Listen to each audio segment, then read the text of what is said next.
Okay, so we've been talking about how to create a startup. We've been talking about exit. But one of those things that is so important in a startup is startup culture. I'm just gonna say. There we go. No worries. No. I was like, so with us on stage now, we have Therese, who is the founder of 30 Minutes MBA. And we will talk more about, culture, which is one of those things that I sometimes think startups kind of forget about. So big applause. Thank you.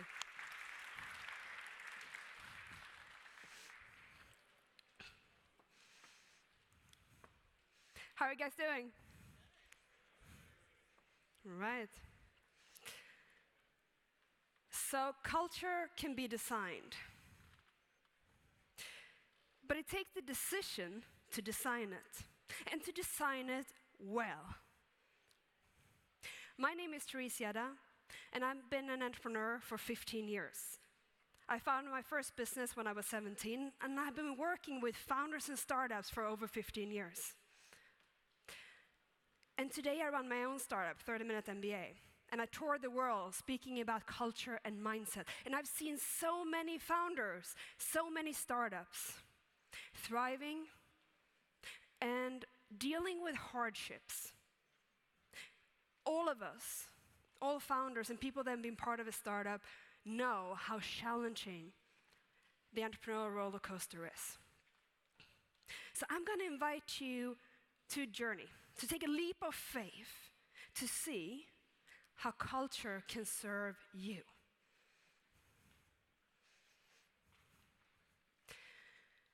So I said that it starts with the decision. And there is a reason why only 15% globally are engaged in their workplace. And the number isn't that much higher in Sweden. Partly because we have used an old model to build companies. And the old model is putting profit first, then the customers, then the people. But this is not the model of the future. This is not the model of how we can build thriving startups, where people, profit, and our customers really thrive. So I'm going to challenge you to think about another way of doing it. But this model makes money. And one example is Ryanair. It's an airline that most people know about, probably all of you, and they have used that model. But as I said, this is a model of the past. So let's look for the future. Another airline called Southwest Airlines. And that's one of the most beloved airlines in the world. And they have made profit for over 40 years. And during 9/11, they got cards from their customers, wishing them well and telling them that we are here for you. We still care about you. Imagine that, a company receiving cards, checks, and love from their customers and their people, to the extent that when the industry is going through hardship, they are there for them. So they had the purpose, the idea of democratizing the airwaves already in the 70s. And technically, Ryanair is a carbon copy of Southwest Airlines. The difference is culture. So what does Southwest Airlines do so differently, and why are they so successful? And how can we learn from that? They flipped the model. They put people first. They hire cheerleaders, and then they train them to be flight stewardess and flight attendants. And when you have people that love their job, they are coming up every day to do their best, the customer service is phenomenal. And what that does lead to? A lot of profit. As I said, 40 years of profits all over. And this is the foundation. This is the future, how we build companies that really thrive long term. So when you have this choice as a founder, why would you use the old model? And also as investors, why would you go with the old model when we know that that leads to a global engagement rate of 15%?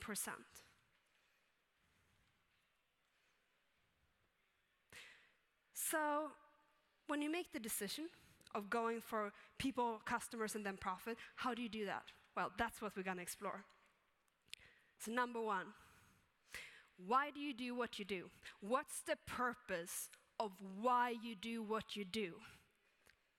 Because when you share what you believe in, what you truly believe in, other people that believe in what you believe in would join you. They would join you as team members, customers, fans, and they will cheer you on.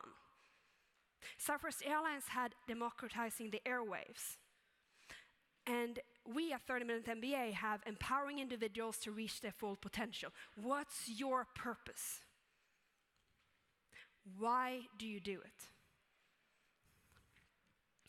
So when you have the purpose, instead of doing the roll-up with the words, I'm sure you all have seen them. You see roll-ups with words like teamwork and collaboration. But what does that really mean? Values is not just words, it's how we communicate, it's how we relate. And culture comes down to how we collaborate and change the future and change the world for the better. But as I said, it can be designed, but it's based on the decision. So when you have values that really matters to you as a single founder or multiple founders, and when you start to apply that to your culture, and we're going to go into how you will use it in a moment, that's when the magic starts to happen. And there's a lot of examples of that today. But it's important that it's your values. I've met so many founders that when they come together, they have a passion for an idea, and they have a good business idea, they have a good business model, but they forget why they do what they do. They forget to talk about their goals and their values, the kind of culture they want to create, especially if they're coming from the corporate world and are used to the 9 to 5. The idea of building a company on a traditional old model is not really a success recipe, is it? And we, as a startup community, have the opportunity of really changing how culture is designed.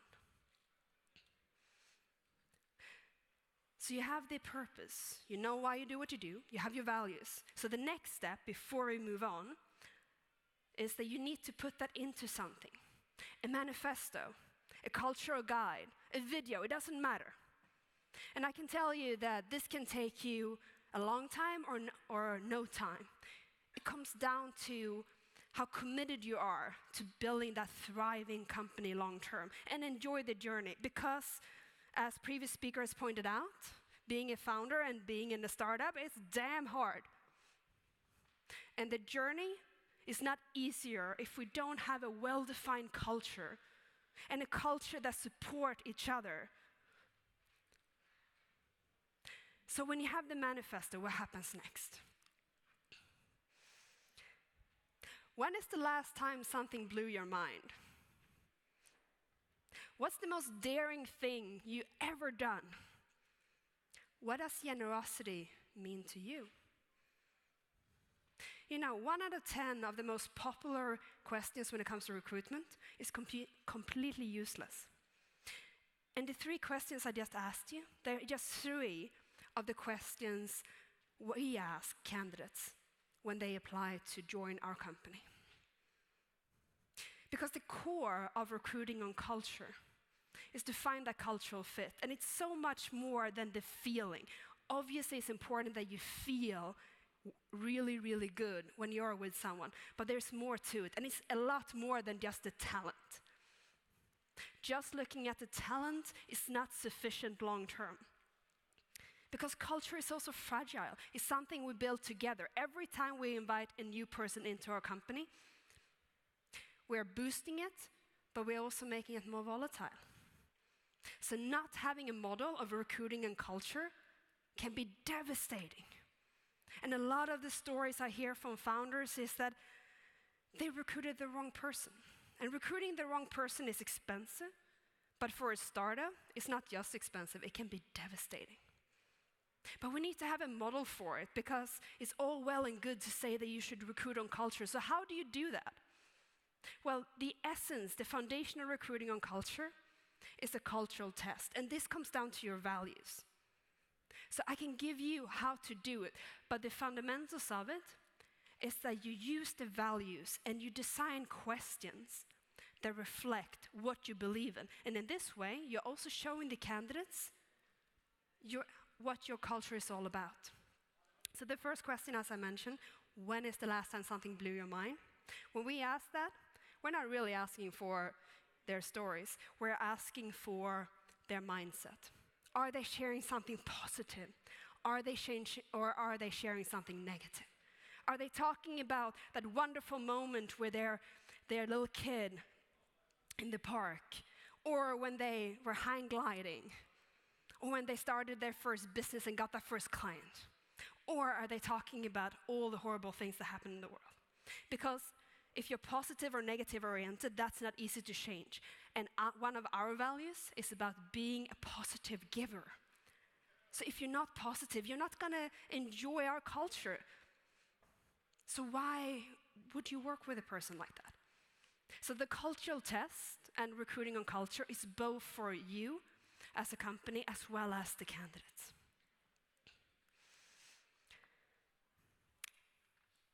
Engagement has basically 4 parts to it. And one of them, or what drives engagement, has 4 pieces to it. And one of them is people, obviously. So what drives engagement for people? We know that there's a couple of things, but 2 of them is autonomy and learning. Having room for personal and professional development in your work and applying what you know. Having the freedom, and that's where the autonomy comes in, to apply the lessons. And if you train on culture, if you make room for learners, people that are passionate about developing themselves, people with a growth mindset, your company also have the opportunity of creating magic in a way that is hard to even believe. And I met some founders that are super passionate about learning, and they are constantly learning on the go. They are using podcasts and books, and they're going to conferences like this, and they're constantly learning new things. And this is partly why we founded 30-Minute MBA, which is all about developing your business skills on the go and supporting you with that behavioral change. But there's also people in our dear community that thinks that, being in a startup is so demanding and I'm learning so much as it is. Why do I need to invest even more in myself and my team to learn? Yes, I know, it's surprising, but I've heard it more than once. And the problem with that is the opportunity cost of not learning is massive, and more importantly, that you're risking to lose your high performers, your high achievers in your team if you don't give them the opportunity to learn. So learning is a core element of a thriving culture. But there's more to the story. When you raise capital, you suddenly have this demand of hitting certain numbers and targets. And that's all well and good. But I believe that we need to make sure that we measure on culture too. And I can't tell you exactly what to measure because it comes down to your values. But what I can tell you, that if you have 3 elements, like you measure on culture, one example could be the numbers of high fives you share and receive during a week. That could actually be a number that you measure. And you can measure on customers. How you make a difference for your customers. How you get that wow from them, if that's in line with your values. And then you can measure on growth, and that's more a traditional way of measuring on revenue, which is also important, of course, but it's not everything. There's so much more to the story. And if we connect learning to measurements, it's even more likely that people are really going to feel that learning is part of the company culture and the core of it.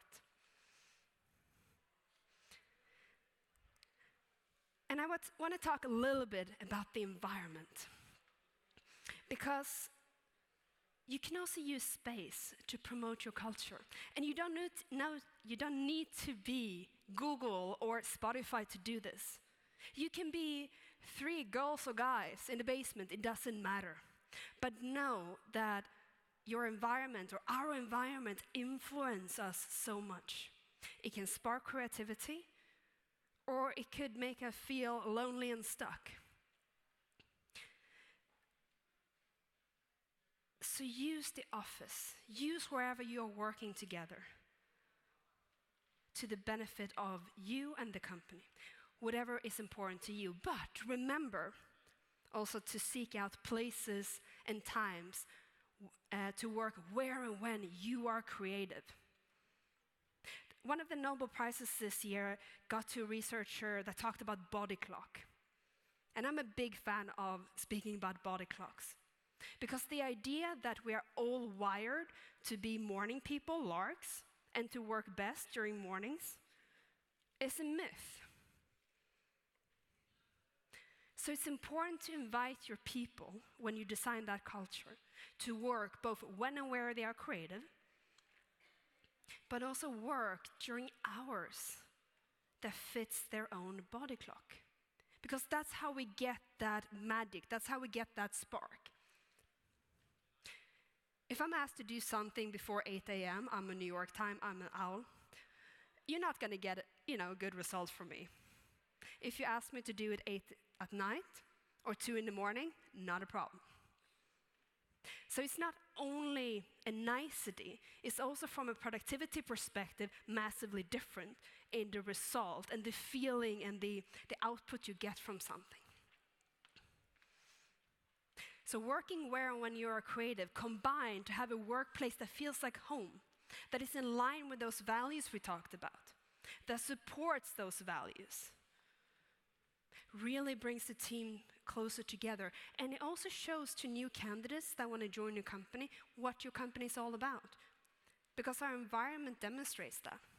And I spoke about that engagement has 4 pieces to it. I said people, we also have technology, processes, and finally, environment.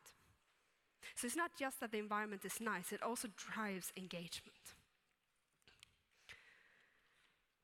But as I said in the beginning, it basically comes down to one thing, that decision of building the future company, using the new model, putting people first, customers, and profit. Because when you do that full out, you're not only profitable, but you're changing the world through the better. And we're touching upon that triple bottom line. But this starts with us as founders, leaders, because we are the cultural barrier, or we are barriers of the culture. We are the ambassadors. And even if culture is something that we all create together, and everyone is crucial for that. In a startup, as you know, every individual, everything counts, because there is no room to just slack a day. We don't have that luxury, regardless if we are on the E round of funding or if you just started out. There's always more to do, and there's always tasks that is around, more opportunities that you can pursue, magic you can create. And it's so easy to overlook the importance of culture. But culture in its core, it's all about how we relate to each other, and how we are creating this startup, and how we're bringing that to the world, and who we have with us on this journey. The fans, the customers, our people, our investors, if we have some. But culture can be designed, but it starts with that decision of making a priority. Thank you so much.